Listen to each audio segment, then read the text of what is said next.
All right, here we go.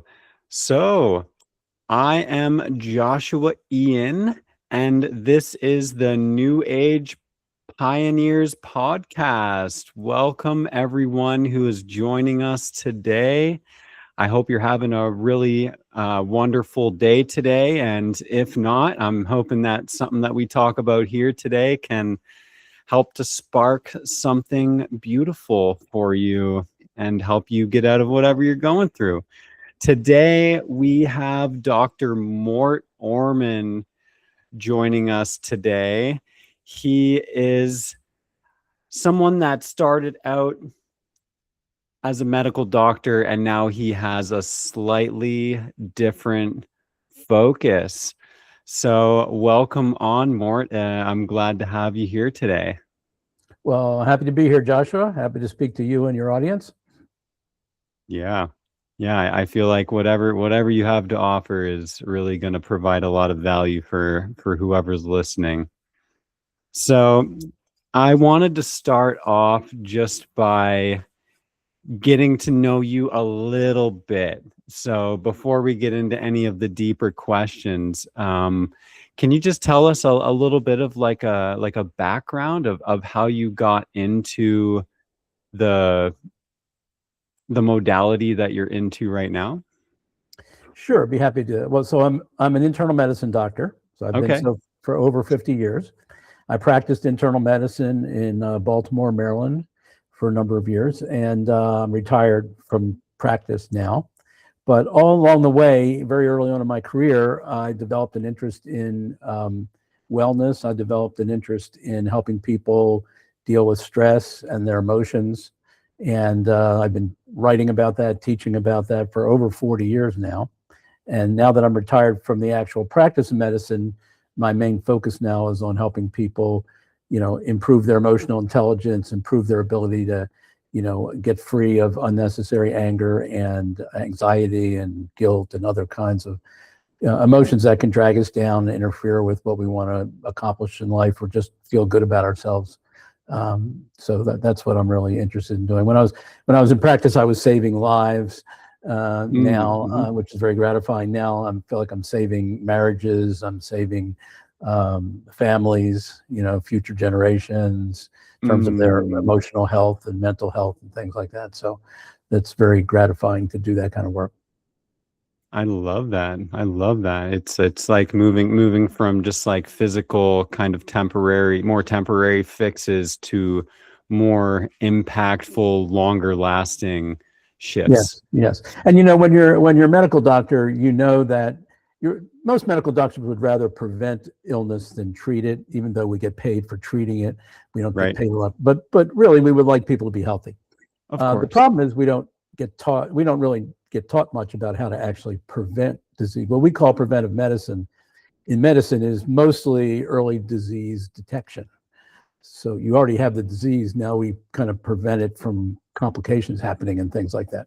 But when you really can help people have better relationships in life, when you can help them be happier, when you can help them be less angry, less anxious, you're probably preventing, the seeds of illness that most likely have to do, at least to some degree, with our emotional state and our social relationships and things like that.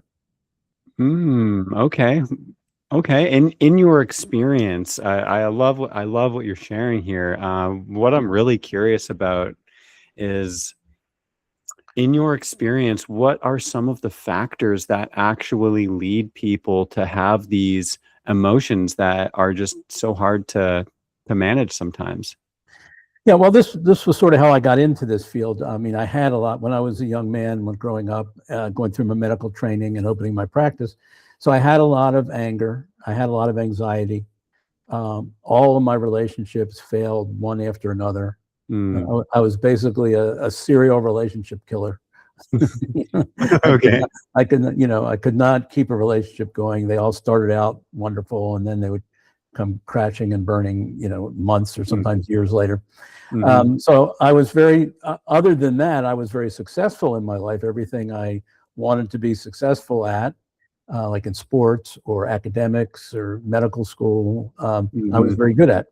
And I could help solve other people's problems, but I couldn't solve my own anger, my own anxiety, my own repeated relationship failures. And it drove me crazy because it was so demoralizing when you're used to being successful at problem solving and you can't solve those problems. So, and then the other thing was I was taking care of patients, and as a doctor, you take care of a large population of patients, and you can identify very easily who the angry people are from the not so angry people, and you get to see what happens to your whole population over time.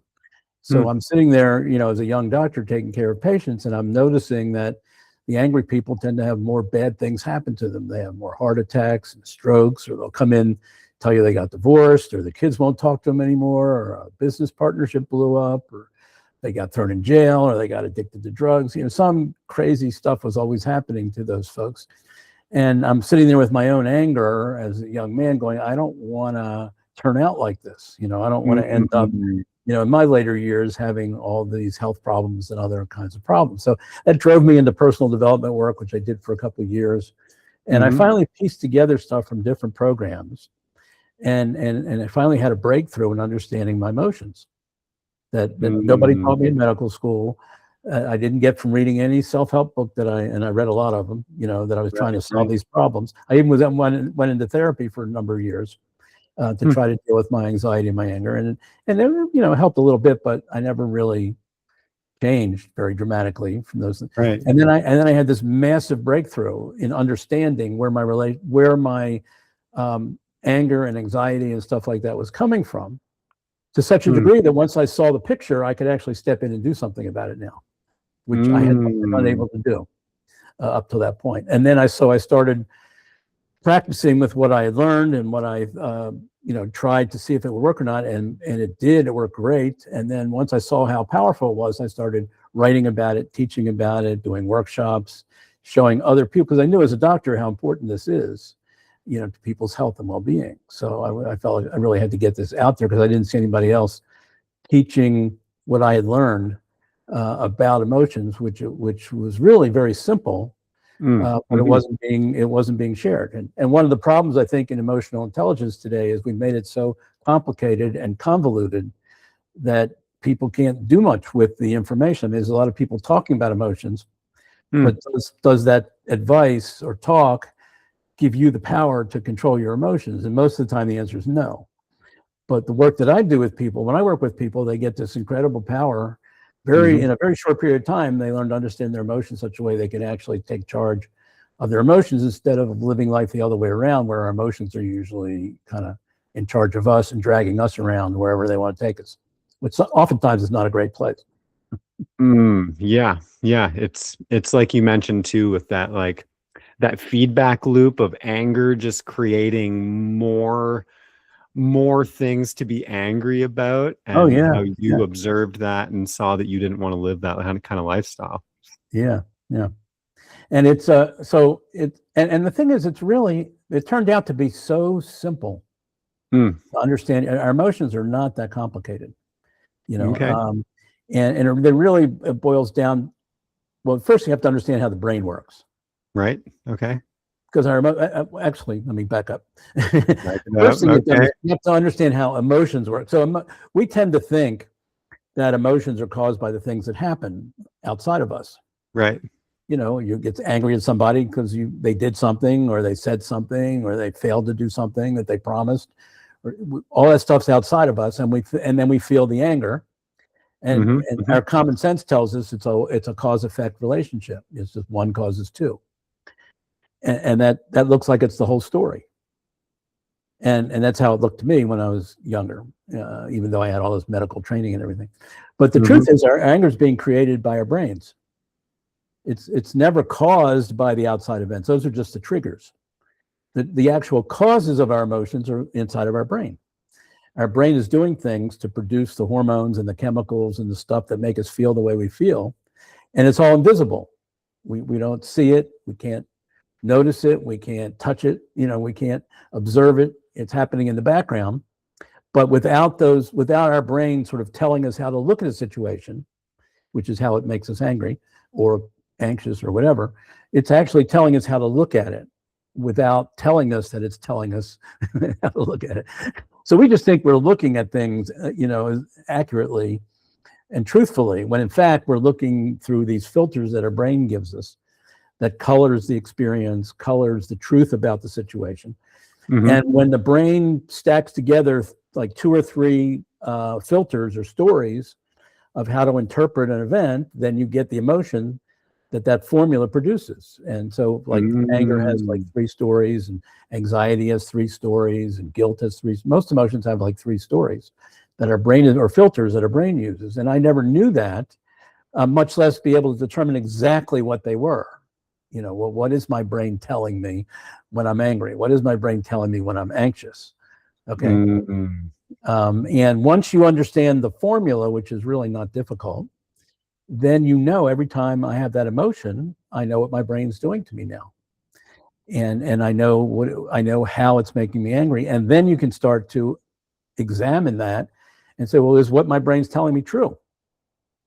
Are all 3 of those ways of looking things actually true, or might there be some distortions? Might there be some things left out?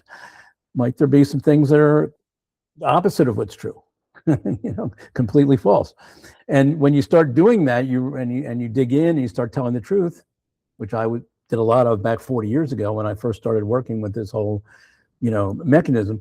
I said, oh my God, almost every time I get angry, my brain's telling me to look at it this way, this way, and this way. And you know what? Well, at least one of those things isn't really true. Sometimes they're all not true. Okay. And you realize that your brain has kind of seduced you into seeing things in a way that makes you angry that may not be the truth about what really happened, Right. Yeah. Maybe it formulated it based on a situation that happened in the past, or it just made something. Yeah. So a common example I use is that people frequently have, you make an arrangement with somebody to meet you somewhere and to transport you from something, and you press upon them how very important it is for them to be on time. It's critical. And you're there 5 minutes, 10 minutes early, and it's time for them to show up and they're not there. And then 5 minutes go by, they're still not there. Another 5 minutes go by. Now you're starting to get really pissed. You're going like, I should have never trusted this person. They didn't take it seriously. They weren't conscientious. They really dropped the ball. And then they show up and they tell you that they left a half an hour early. They were taking it very seriously. They got stuck in a car accident, tied up traffic, and they couldn't get out of it. And once you find out what really happened, okay, you go, oh, all right, that can happen to anybody. I'm not angry anymore. But before you found that out, your brain was making up this whole scenario that they were inconsiderate, they were, not, conscientious, they didn't take it seriously. All those stories turned out to be false once the person showed up and told you what happened. Interesting. Yeah. And that's how our brains manufacture anger all the time. They're constantly telling us things that appear to be true, but if you really on closer examination, they may not be true. Interesting. Yeah. It really like expands things and just makes me wonder, because I've questioned that before, like what in my brain that I'm saying about a situation is true. It's a good question to ask. Our brains lie to us all the time. I mean, it's not just with emotions. I mean, with everything. I mean, we really, it's amazing the different layers of deception that our brains use. And part of it is a survival mechanism. Our brains were not designed to be accurate, or to give us an accurate view of the world. They were designed to keep us alive. Right. Effective. Yeah. And if not being accurate enabled you to stay alive, from your brain standpoint, that's a win. So if you run, if you suspect there's danger and you run and get away from it, even if there was no danger there at all, you lived. You survived. As opposed to the other way around. Suppose you heard a rustling in the bushes and it really was a tiger or a lion and you didn't run. Game over. So from your brain standpoint, accuracy is not important. What's important is that it tells you to run away. It tells you there's something threatening or possibly threatening. Get out of there. And whether it's right or not doesn't matter. If you run, then you'll stay alive and you can, live another day and have more experiences and hopefully stay alive that day too. So our brains are not truth machines. They're not designed to tell us the truth all the time. Now we can use our brains to refine, things, and like that's what science does. Science tries to get past the biases and the mistakes that the human brain will make when they're trying to understand how the world works. Right. Try to cut out as much of that as they can. They can't get it all out. Can't get it all out. There's always some bias involved. But the whole idea of science is to keep our brain from messing things up when we try to understand what's going on. So in our daily lives, we're kind of like little scientists running around all the time, testing hypotheses and coming up with theories and seeing if they hold up and predict or not, that kind of stuff. So, yeah. Okay. So what I'm hearing is that in order to understand emotions, we must understand also the stories that our minds are telling us, and then also be able to discern truth from non-truth. Okay. Yes. So and the big before you can do any of that, the thing I talked about first is you first have to realize that the emotions are not coming from the outside world and the things that are happening outside of you. The emotions are coming from how your brain is telling you to look at them. Right. It's like a reaction. Which are invisible. Invisible filters in your brain are what's actually producing your emotions. Once you make that shift from stop blaming the outside world for your emotions. It's okay to blame it as a trigger. That starts the process. That's true. But don't blame it for causing the emotions. Realize that your brain's causing the emotions. And then you start to get, hopefully, you'll start to get curious. Okay, how is my brain doing that? What is the mechanism? What's the formula for each emotion? And I figured this out like 40 years ago with the a couple of years of personal development work and my own self-exploration that I did. But once I figured it out, it was like, oh my God, it's like I can see it very clearly now. And it hasn't changed in 40 years. The insights that I gained 40 years ago are the exact same ones I use today. Anytime I get tweaked or triggered emotionally, which is rare now, but I still know exactly where it comes from. I know exactly what my brain is doing, and I can step in and take control of the whole situation. If I'm talking to a customer service rep on the phone and I want to be angry to get a result, that I'm not getting, I can do that. But if I'm talking with my wife and I don't want to have a problem in my marriage, then I know how to not go down that trap, Right. How to not get angry. Yeah. Or to understand that my anger is based on a false representation, of whatever it is she's doing or I think she's doing, and how I'm looking at it may not be completely accurate. So it makes you hold back before you get angry because you realize there could be some misunderstandings, misconceptions, stuff like that in the works there. Okay. Well, I love what you're doing, and I love the general kind of essence that it carries. So you help people not just manage anger, but completely eliminate it. Is there anything that you have to talk about in that realm? Well, that's another big misconception we have about anger in particular. We're all sort of being taught that the best thing you can do is manage it. But when you stop and think about that, managing anger or any other emotion is really mainly dealing with the symptoms. So once you get angry, what can you do to keep that anger from causing problems for you or other people in your life? You can take deep breaths, you can do relaxation. Some people, you can take a drink of alcohol that'll calm you down a little bit. It's not recommended, but a lot of people use it. Okay. So a lot of things you can do to manage the anger once you've generated it, but it doesn't keep you from generating it 5 minutes later or 30 minutes later or the next day, Right. Or the next trigger that happens. Yeah. Because you're not dealing with the causes, and the causes that we talked about are going on in your brain. It's the Right. stories your brain is telling you, the way to look at the situation. Right. And so anger elimination is when you really dig in and start dealing with that. So another way of expressing it, that a good way I heard recently, is like anger management is like putting a leash on a wild animal. You're still tethered to the wild, you're still stuck with the wild animal. Right. Right.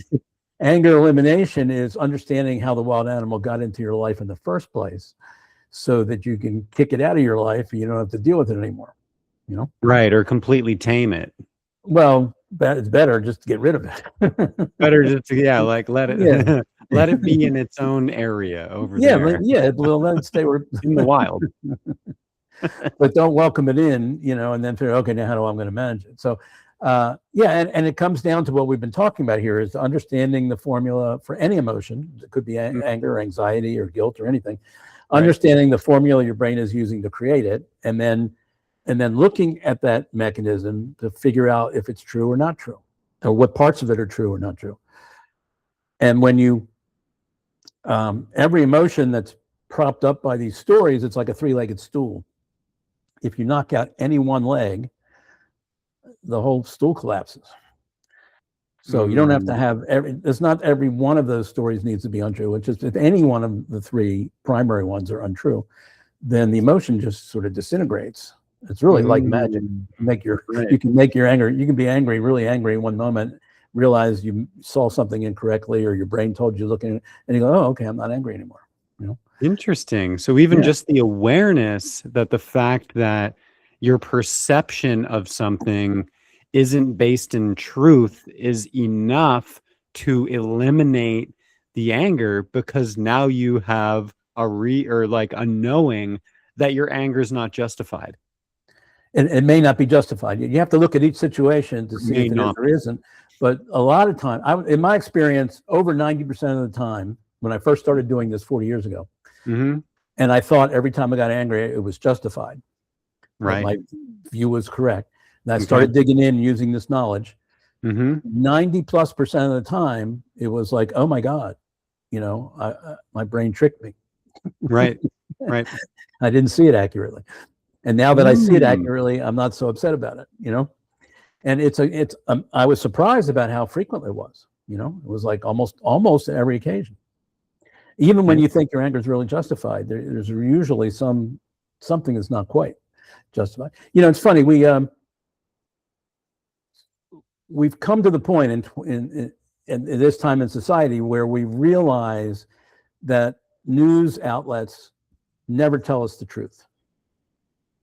No matter what news you prefer, or what station or broadcast channel you prefer, they never tell you the truth. They're always distorting. In other words, they can't tell you every story that happened today. There's just too many of them. They have to decide. They have to select and cherry pick which ones they're going to present to you. And then they never present them to you fully. They present them to you with whatever slant they want to put on it. They'll leave some stuff out, and they'll show you other pieces of it to try to whatever reaction they want to produce. So we know that we're never being told the truth by our news sources. What we haven't come to appreciate yet is, like, we have our own news broadcasting station in our heads. They're constantly giving us stories about what's happening in life, and they're almost always leaving out stuff there, or misrepresenting things, or putting a slant on things, and keeping us in the dark about other parts of context, other pieces of truth. We haven't made that next jump yet, which is one of the things I'm trying to spearhead. Is a sort of a revolution in understanding our emotions, and to realize part of that is realizing our brain is constantly broadcasting fake news to us, and you got to be good at catching yourself and catching your brain, or it'll take you down a path that's going to cause a lot of heartache, a lot of consequences that you don't want to have. Bad health. Marriages fall apart, kids won't talk to you again, stuff like that. Outcomes we don't want, because we haven't been vigilant about how our brain is telling us to look at things. Wow, yes, the fake news of our own mindscape, hey? Yes. Oh man, that's a great metaphor. I love that. One question that did come up while you were saying that too is, what kind of situation would you feel like anger would be completely justified in? It depends on how philosophical you want to get. Mm, okay. You can get deeply, if you're, does the Dalai Lama ever get angry? Maybe. And of course, on the other hand, the Good Dalai question. Lama had, I forget what the history is, but basically was thrown out of his country, was persecuted, by forces, that were against. How all this bad stuff happened to him. Yeah. All right, but he took it with a lot of equanimity. He took it with a lot of. He didn't have a lot of hate in his heart. Mm-hmm. For all the bad things that were done to him. There have been Right. people who've been thrown in prison unjustly, unfairly for decades. And and then when they get out, they don't have hatred for, being, unfairly persecuted and deprived of decades of their life. So it's possible to look at any situation in a very philosophical, forgiving, compassionate way that doesn't make you angry.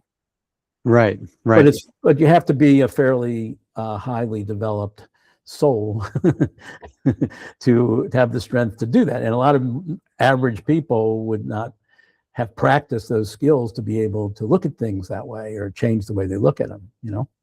So Right. I remember reading Dalai Lama published a book recently called the Book of Joy.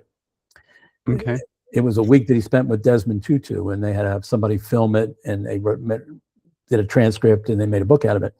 And in one of the discussions they had, Desmond Tutu turned to the Dalai Lama and said, "Dalai Lama, what do you do when you get stuck with you have a problem or situation and you don't know what to do?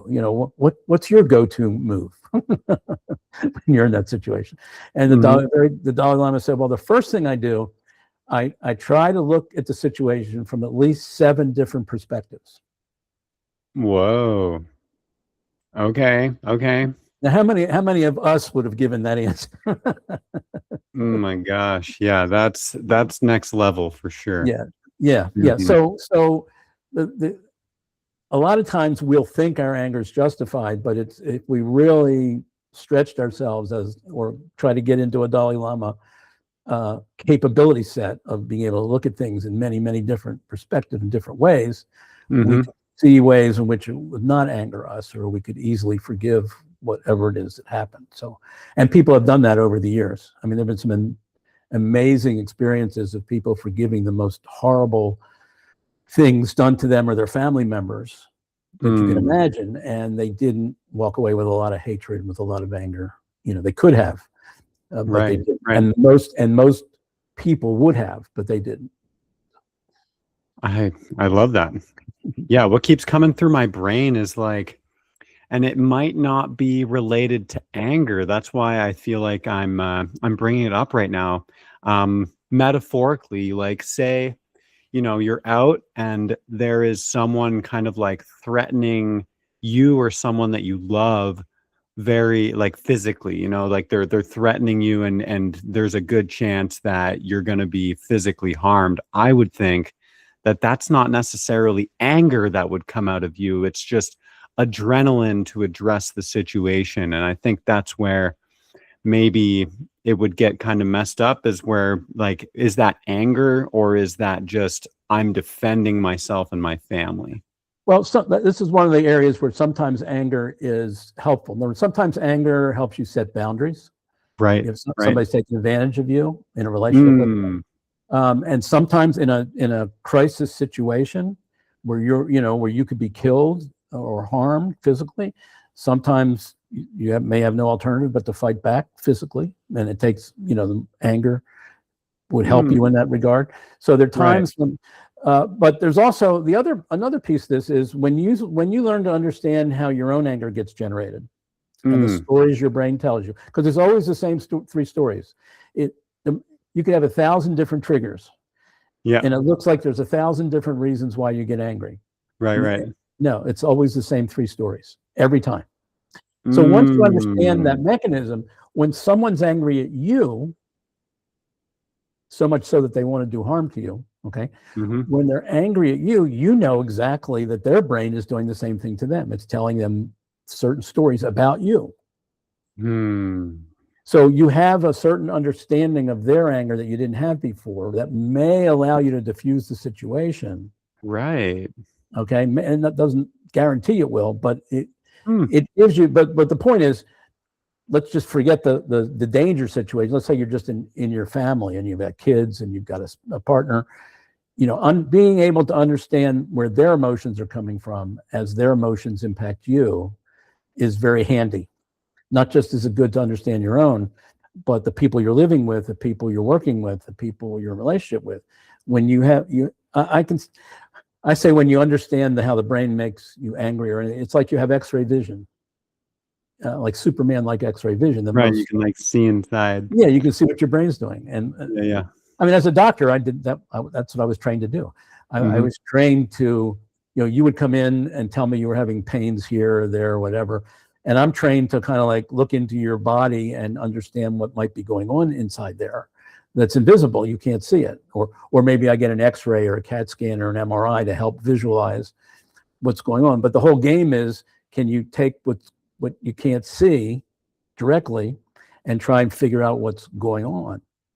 It's literally like X-ray vision. That's how you train to be a doctor. You get that Superman-like X-ray vision that other people who don't go through 7 years of training don't get to develop. Right. But it's like that when you have it. It's like for your emotions, you walk around, and now when other people start getting angry, you go, okay, I know exactly what's going on with them. Or they get sad, or they get anxious. Okay, I know exactly what their brain is telling them, because it's the same thing my brain tells me when I have those emotions. And that gives you tremendous empathy. I love that. Yeah. And there are times when you can do something with that understanding, where you can say, maybe you say something that helps, or maybe you don't say the thing that would make it worse, because how they're thinking. So you don't want to exacerbate that, and just make them more angry. So there's a lot of ways that knowledge is very, very useful in interacting with other people and dealing with their emotions. I love that. Yeah, no, it sounds like a really beautiful way to kind of pioneer this new age of emotional intelligence. Yeah, and from my way of thinking, this is something that can be easily taught. It's not complicated. I've taught it to people as young as 8 years old. Okay. They grasped it with no trouble. So by the time you graduate middle school, or at least high school, some of the things we're talking about today, I mean, people should see this podcast episode before they graduate high school. Right. So they don't go out in the world thinking that everybody else is making them angry. Totally. And then they got to retaliate because all these people are making them angry. It really will cut out a lot of that unnecessary hostility, division, hate stuff that's going on in the world today. But we really have to start educating people at a young age to cut through a lot of these misconceptions about where emotions come from, what they're, how they're produced, and what's the cause of them. Because it's not the outside events. It's an inside game all the time. Right. Yeah. It's always being filtered through within us. Yes. Yeah, no, I love that. Yeah. Kind of being able to target like the younger demographic is really important, and making it digestible for people who, are younger. I think that a really beautiful thing. And that's the thing I'm really trying to pioneer is, that emotional intelligence can be very simple. Yeah. It doesn't have to be, you don't have to be a psychologist. You don't have to be a psychiatrist. You don't have to dig deep into what happened to you when you were 2 years old and any of that stuff, which may have played a role, but you don't need it. Okay. All you need to know is, okay, what's my brain doing today? How's my brain been conditioned to make me angry today? And how true are those things that it's telling me? And anybody can gain that knowledge and start doing that work anytime they want to on themselves, to empower themselves to be better stewards of their emotions. I love that. On that note, is there like a really simple kind of like exercise or framework that you'd be willing to share with anybody who's still listening right now? Yeah, well, I think if somebody really wants to learn, and I have a coaching program that I take people through. It's a Okay. one-on-one coaching program. It only takes eight sessions.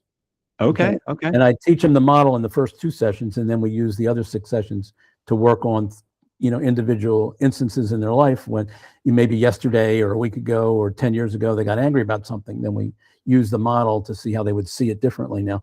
But anyhow, if you so I have the coaching program, but if you don't want to do that, I have a book that I just published a couple years ago called Dr. Orman's Life-Changing Anger Cure. And Oh, if you okay. go to Amazon and just type in Life-Changing Anger Cure, it'll pop right up.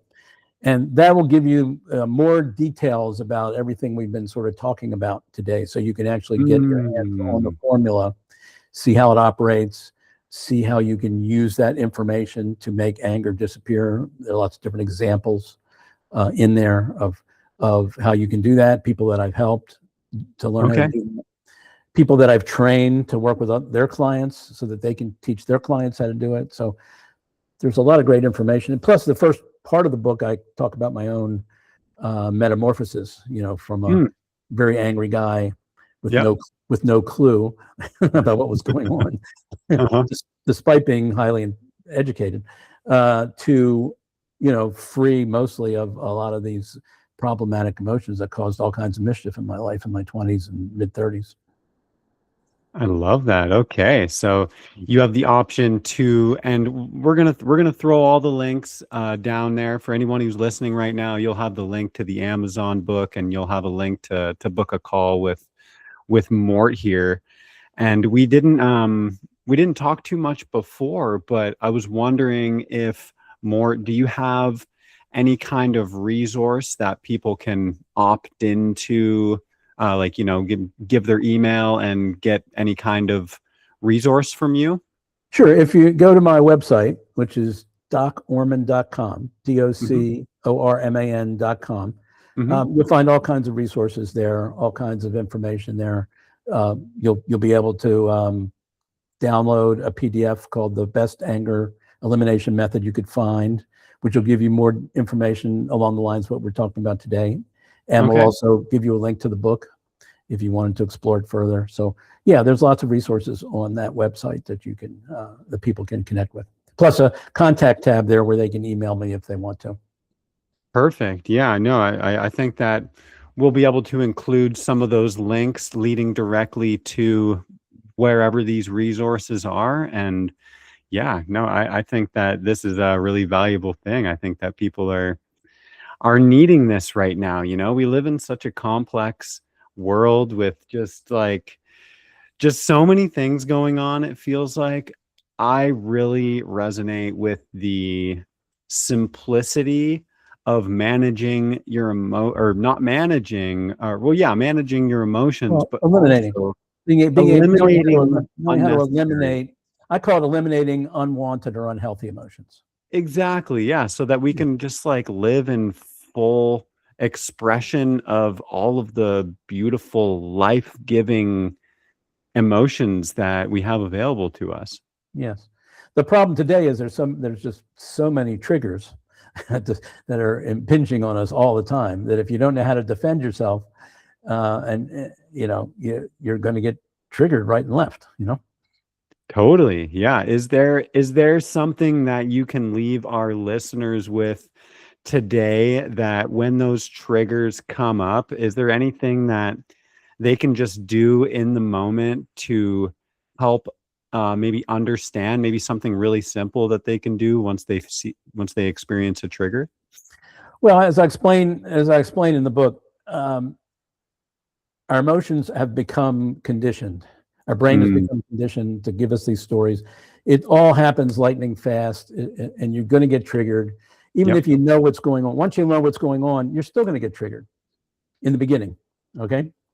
Because it's ingrained in our bodies and in our brains.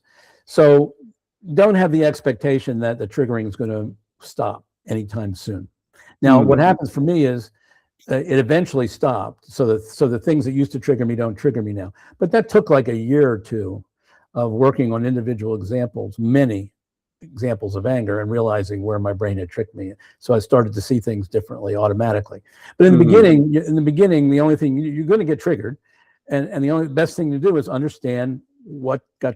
It's not just that there was a trigger, but what got triggered in your brain, which stories got triggered in your brain, so that you can take some time to examine them. Now you're not going to be able to do that in the heat of a angry encounter. Of course. But when you're back, when things have settled down and you have a chance to think about it, you go, okay, why did I get angry in that situation? Okay, let me go back. All right, now I know why I got angry. Now let me what's true? Okay, now I can see where something wasn't true.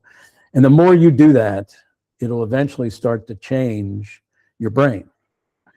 And you won't be as easily triggered down the line. Now, again, it's not going to happen overnight. All right. Of course. So you got to expect that despite this new stuff, it's not going to change anything in the beginning. It'll just give you the tools to deal with a triggering event in a new way that could be very powerful.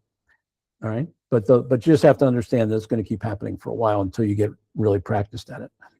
Fair enough. Okay. So what I'm hearing is people can have awareness and kind of reflect upon why they got angry, and then, hold it up to the pillar of truth and see if it's right or not. And it will take some time, but if they would like to understand their emotions more deeply and possibly and most likely fast track the process, they can get in touch with you, where you are the one that kind of went through the trenches of your own emotional resilience, and now you're here to help people do it more effectively within themselves.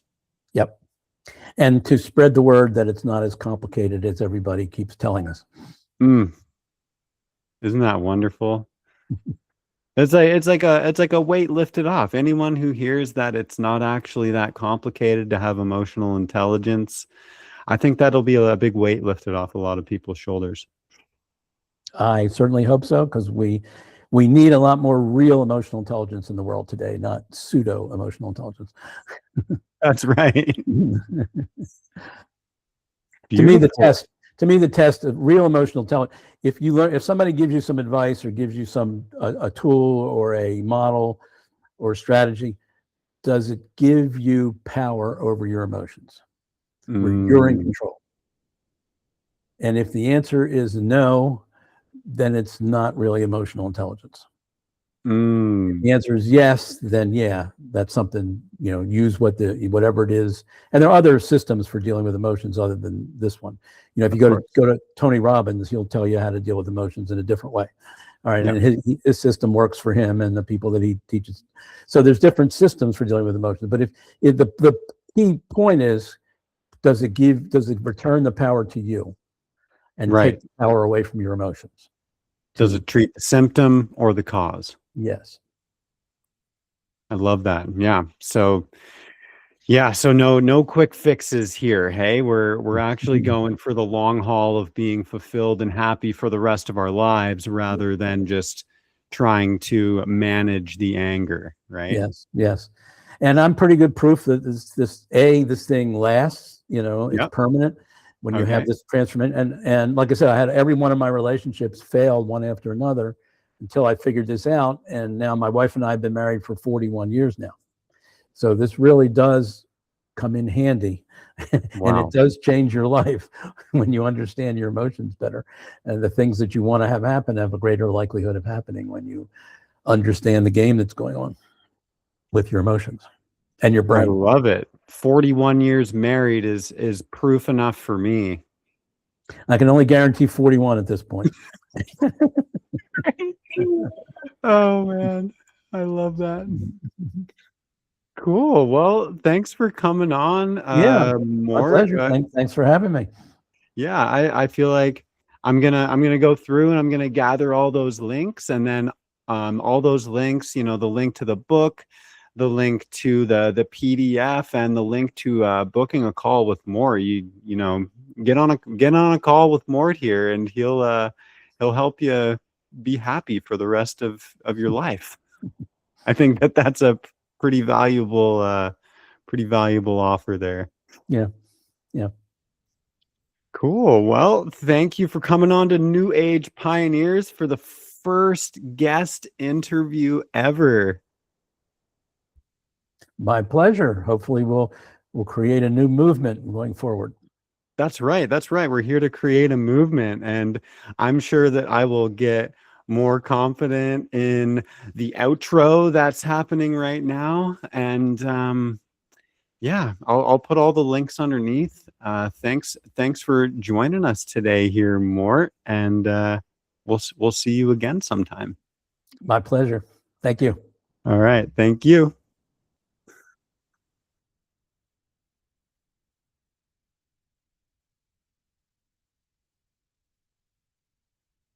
You still there?